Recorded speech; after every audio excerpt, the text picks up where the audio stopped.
ഫെബ്രുവരി 10-നാണ് ഞങ്ങളിവിടെ ആദ്യമായിട്ട് വരുന്നത്. അതിനുശേഷം ഞങ്ങള് ഇവിടുത്തെ സർവീസും കാര്യങ്ങളൊക്കെ വളരെ ഇഷ്ടപ്പെട്ടു. ഞങ്ങളെ ടെസ്റ്റുകളൊക്കെ പറഞ്ഞയച്ചു.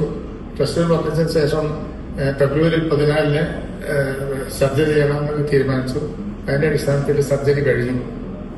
ഇതാണ് ഇപ്പോഴത്തെ കണ്ടീഷൻ. ഇപ്പൊ എനിക്ക് വളരെ വളരെ ഇഷ്ടപ്പെട്ടു ഇവിടുത്തെ ഒന്നാമത്തെ ട്രീറ്റ്മെന്റ് കാര്യങ്ങളും. അതേപോലെ തന്നെ സ്റ്റാഫിന്റെ അപ്രോച്ച് വളരെ വളരെ നമുക്ക് അപ്രോച്ചബിൾ ആയിരുന്നു. കാരണം വളരെ ലവിങ് ആയിട്ട് ഒരു സ്വന്തം ഫാമിലിയിലെ ആൾക്കാർ എങ്ങനെയാണോ നിങ്ങൾ ബിഹേവ് ചെയ്യുന്നത്, എങ്ങനെയാണോ പെരുമാറുന്നത്, അതുപോലെ വളരെ നല്ല മെച്ചമായി തന്നെ എക്സ്പീരിയൻസ് ആണ് ഞങ്ങൾക്ക്. കുറവില്ല, അതൊക്കെ കയ്യിൽ തന്നെ നിൽക്കുന്നത്. നിങ്ങളുടെ സൗഹൃദങ്ങളും തമ്മിലെ മനസ്സിലാക്കി വളരെ ഫ്രണ്ട്ലി ആയിട്ടും ലവിങ് ആയിട്ടും ഒരു ഫാമിലിയിലെ ആൾക്കാർ എങ്ങനെയാണ് പെരുമാറുന്നത് അതുപോലെ തന്നെയാണ്. ഡോക്ടറെ അടുത്ത് പോയ സമയത്ത് ഡോക്ടർ കൺസൾട്ടേഷൻ വളരെ വളരെ നല്ലത്. അതിന് ഇതിൽ